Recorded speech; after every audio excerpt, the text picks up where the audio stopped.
What up, guys? Coming at you again. We got the one and only Brandon coming here with the absolute tier 0 BeeTrooper deck. Brandon, why don't you tell us a little bit about this? Well, so far, going undefeated in small locals, man, I feel like on top of the world. And and honestly, I just wanted to show you guys my, not just tier 0, but the deck costs like about a grand. About a grand? So Are you serious? Yo, yeah, 100%. And I'll show you what it is going to be. I just wanted to open up Alrighty. some of these pack winnings today. And so I'll move these out of the way and we'll get to the deck profile in just a sec. I'm just doing some pack. Whoa, that's actually really crazy. Oh, never mind. All right, we're going to get some pack magic.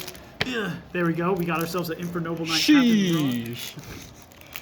We'll pop another one. Just, World Legacy, whatever it is. Crazy What the heck talk. is wrong? I don't respect Yu-Gi-Oh cards at all, so Cyberstein, pay 5,000, get Veilered. Heck yeah, Stamping Stampede, what I'm about to do with this whole Crazy. deck. Okay, anyway. Alrighty, let's see it. Let's clean up. Sorry, I didn't mean to. I'm too overhyped right now. Okay. I mean, tier 0 deck over here. Let's see it, So man. it is a BeeTrooper deck profile for you guys on the YouTubes. I want you guys to know that hopefully this deck gets a little cheaper because the cards that you run, these cards are basically mandatory in any BeeTrooper deck. First of all, you have yourself your Scout Buggy. You run 3 of this card. It is basic. It is one of your best starters to kind of get you link climbing and get you going. It summons another copy of itself from the deck, so you definitely need 3 of this card just so that you see it in your opening hand. I've seen people run 2, I've seen people run 1. I don't understand that, but you definitely run 3. And then of course your wonderful extender, you run yourself your 3 copies of your BeeTrooper Scout Bomber. This card, when a insect monster is normal or special summon, you special summon it out from the graveyard, or special summon it back from the hand, and then it on field effect it's a Ghost Ogre. So you get a tribute off a insect monster on the field and destroy a monster. So this card literally outs Appaloosa because the attack can't decrease and you just you just keep going off. And then you have your wonderful extender through hand traps, your Sting Lancer. This card, you target a monster in either player's graveyard, put it on the bottom of the deck, and you special summon this card back out from their hand. There's a lot of special summoning from the hand, of course. So, but and then when it's special summoned or normal summoned, you get to search for a copy of a BeeTrooper spell or trap. Very, very important, very integral to the whole thing. You run 3 copies of everything because this is all we have. So that is the BeeTroopers. And what would be a BeeTrooper without a little bit of, let me organize this real quick, sorry. Without some Battlewasps. You definitely need some more starters in the deck. This Battlewasp, the Sting the Poison, this card is your searcher for your Battlewasps. So you just go ahead and search out your, one second, I still messed up, your wonderful Battlewasp Pin the Bullseye, or your 2 copies of your attacker. I know this card, a lot of people, I mean, you want to run as many extenders as possible, but I have a lot of extenders via like spell cards and all this other stuff, so it's not super integral to have this card, but Pin the Bullseye is actually really important to the one of the combos, which, I mean, comment, like, subscribe, and maybe I might make a combo video, you never know. But yeah, it's pretty nice to be able to have the effect to burn, especially when your locals doesn't do time rules. So continuing on, of course you have to play 1 copy of this.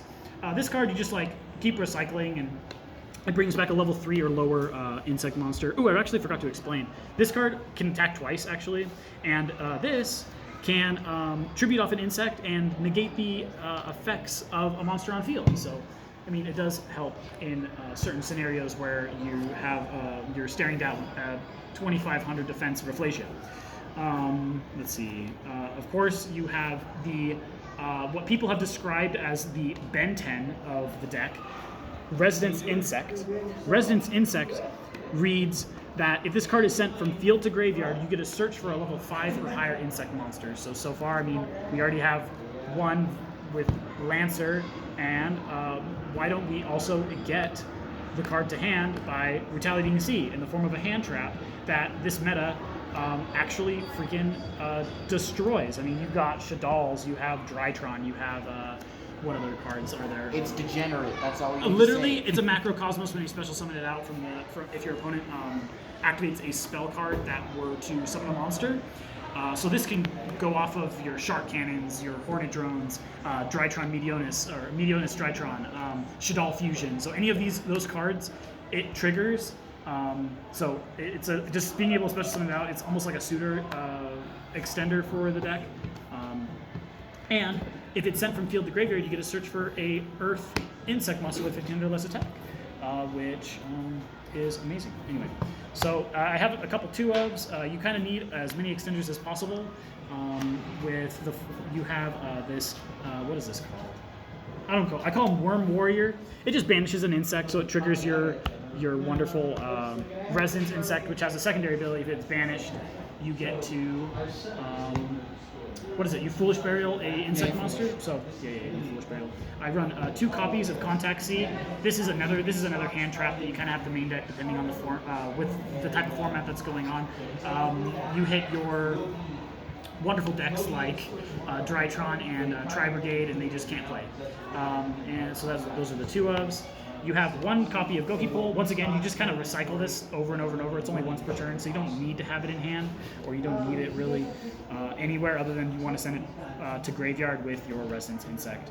I run 1 Kaiju that you search off of your Resonance Insect, and 1 extender that you can search off your Resonance in the form of Doomdozer. Doomdozer has a very irrelevant effect, which I'm not 100% sure if it's mandatory or not, but if you inflict damage to your opponent, you get a Milla card, which is like terrible, but it banishes 2 cards, which triggers his Resonance Insect, and allows you to continue to extend through plays without having to normal summon. Alrighty, quick question for you, Brandon, for the viewers at home. Does the Kaiju have to be the insect monster? Yes, it has to be insect. It's just because it's searchable. If it's the, you don't need it to be sticky string. If your locals is filled with freaking the Wind Barrier statue, then maybe Godarla would be better. But I just wanted to be able to tribute over anything and be able to beat over it because it's 2400, and 27 is a little too big, especially for, I mean, the only card that will probably beat it over is this, and then your Link monster, but then you can't even get over it or crash it with the Lancer, so you just want to destroy things. Gotcha. So next thing, we have 3 copies of Ready Fusion. This card is absolutely insane in this deck. Like, disgusting. This is what makes the deck super expensive for no gosh dang reason at all. So this basically reads, pay 1,000 life points, win the game. No, I'm kidding. Pay 1,000 life points, summon an insect that does nothing. Anyway, we'll continue with 3 copies of Forbidden Droplets. This is where the money tends to come in. Droplets is very necessary for a going first or going second strategy for this deck. I don't run Impermanence, I don't run anything else other than just to be able to negate monster effects. I think Droplets does the best job when you can pitch an insect from the graveyard and negate an effect without your opponent responding. It just helps you play the game, and it really, really is that important. So I'm sorry for you budget players, this deck is not budget. I run 1 Foolish Burial as an extender. You can Foolish Burial almost just any insect, and it just, again, gets you there really amazingly. And then, of course, you run your search targets, your 1 formation and your 1 sting. This deck is not optimized. I believe it's like a 41 card deck, but I've been trying really, really hard to figure out what else to cut. I mean, maybe the Foolish Burial, maybe a copy of Sting. I don't know. It's just the deck is just already so great, and you want to be able to cycle through as many insects as possible. So sometimes the 1 extra copy does go a long way. Maybe I might win a YCS. What is his name? Raphael. Okay. I don't really think there's anything else that I need to go over. I mean, like, the tournament matchup was kind of easy. I mean, I played Drytron game 1. I played the next one. I played Trap Trick. And the last one I played Shadal. So those are the only ones that I played. Only 3 rounds, but I mean, I'm pretty happy and I'm high, and we'll be okay. Anyway, so we'll continue.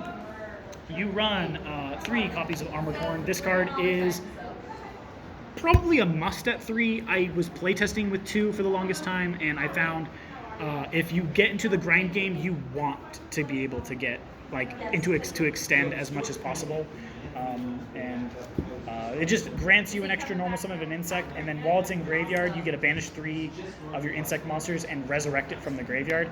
Both effects can be activated the same turn, so it is a wonderful extender in its own right. After that, you run the 2 copies of Inzektor Pick a Familia.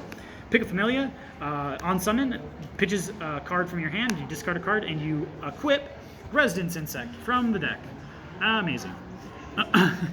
And then it allows you to recycle. You run 2 simply for the fact that if you can keep this one in grave, then you can cycle her out and continue just to cycle and dig through your deck. So you just never have a chance of decking out if people are running stall.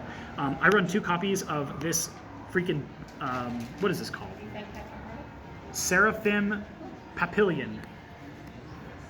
This card is not that good. I mean, I feel like you have to run it because it just is that link climb type of enabler. But you can activate either one of these effects once per turn. You can either, when it's summoned, get counters on it. It has to be specifically link summoned, so you get counters on it.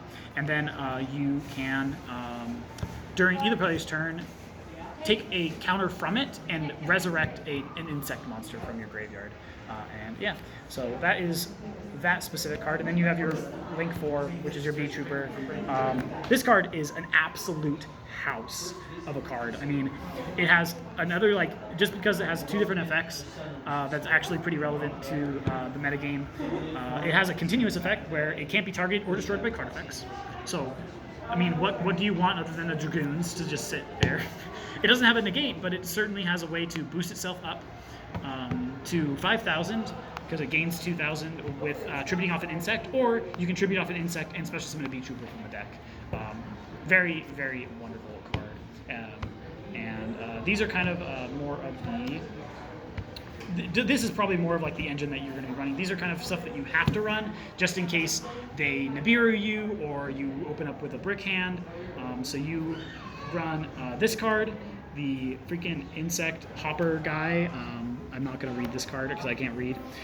This card, if they give you a Nibiru token, it has a very irrelevant effect where if it points to a model and this card cannot be targeted for attacks, and then if a monster gets destroyed that it was pointed to, you get to special summon a level 4 or lower insect from the grave. So it's like, it's okay. This is your an All Mirage strictly for the fact that you can probably summon. I mean, if you open up with anything that is level, oh my gosh, what am I saying? Level 1,000 or less attack. So you can, if you go Resonance Insect, then you can go All Mirage, and you can at least get the ball rolling depending on your hand. But honestly, I don't know how mandatory this will be later. At least as I go throughout the deck, I never summoned it once. I felt like you were able to extend past that a lot of the time. Another really cute tech. This is probably because I run Ready Fusion as opposed to like the Primitive Butterfly. Primitive Butterfly, it's good, but I just hate the fact that it doesn't do anything for you after turn 1. Once you special summon it out, yeah, it's the ability to get body out on board, but once again, the effect is irrelevant, and Ready Fusion just does it way better because the monster resides in the extra deck. So I run Cross Sheep. Cross Sheep says resurrect an insect monster when you have Ready Fusion as an extender. And this deck doesn't necessarily lock you out of insect as much as people think they do. So if you can extend to a certain degree and make this, then when you activate Ready Fusion, then you just resurrect another body, and you can literally just like go off. I don't know how else to explain it other than to do that. So last one is Access Code Talker. The same reason why the deck doesn't necessarily lock you into insects that often, and once you link everything off away and your opponent doesn't have very many responses after turn 3, if you went turn 1, then you just kill them with your Access Code Talker. Really, really relevant. You have your number 3 Cicada King. This card, I don't know if people have been seeing it running at 2 or, but I think the 1 copy is just fine. I mean, you summon it, and once it's gone, it's fine. But it has an effect where if it changes battle position, you get to resurrect an insect monster. So that's very relevant, especially in the grind game. But the more relevant effect is that if a monster is on the field, activates its effect, you get to target that monster and negate its effects, and then activate one of these 2 effects, which is gain 500 attack and defense, or is it 500 attack defense? 500 defense, excuse me, 500 defense, and or change the battle position of a monster. So you can do this during your opponent's turn and resurrect something. So it just becomes super, super swarmy and hard to, your opponent has a hard time dealing with a lot of the recursion type that this deck has. And of course, the big boy himself, Cogwar Hercules, the super rare TP card that is like right now sitting on TCG Player like $600 or so. Very nice. This card's absolutely necessary for the deck, and that's really all that I have. It's a really, really fun deck to play. It's definitely it's in the rogue category just because I feel like the deck does enough to, it doesn't do enough to play through a whole lot of back row. That's why my side deck is a lot of catered to that, and once again, it's more catered to your locals, so go off of whatever side deck you feel like, but I feel like these are necessary. So you have your 3 Cosmic Cyclone, you have your 3 Twin Twisters, I run 3 Mystic Mine because I'm a degenerate freak, and 3 Evenly Matched. So once again, all these stuff is just ways of clearing the board and making it so that you can play through any of those weird degenerate back row slash those FTK boards where they have like 7 negates. So, and then of course, I think this is the absolute MVP of the last game that I played, Rivalry of the Overlords. This just, nobody sees this card coming, and this, I think, deserves a better price tag than what it's at. So pick these up, buy them out, I don't care, whatever you do. And that's the deck profile. What's up? Anyway, shout outs to Utah crew, Salt Lake crew, Provo crew, I don't really know you very well, Ogden crew, we're all in Ogden right now, all the other stuff. You know who I'm talking about. Heck yeah. All right, guys, thanks for joining us for this absolutely insane BeeTrooper video.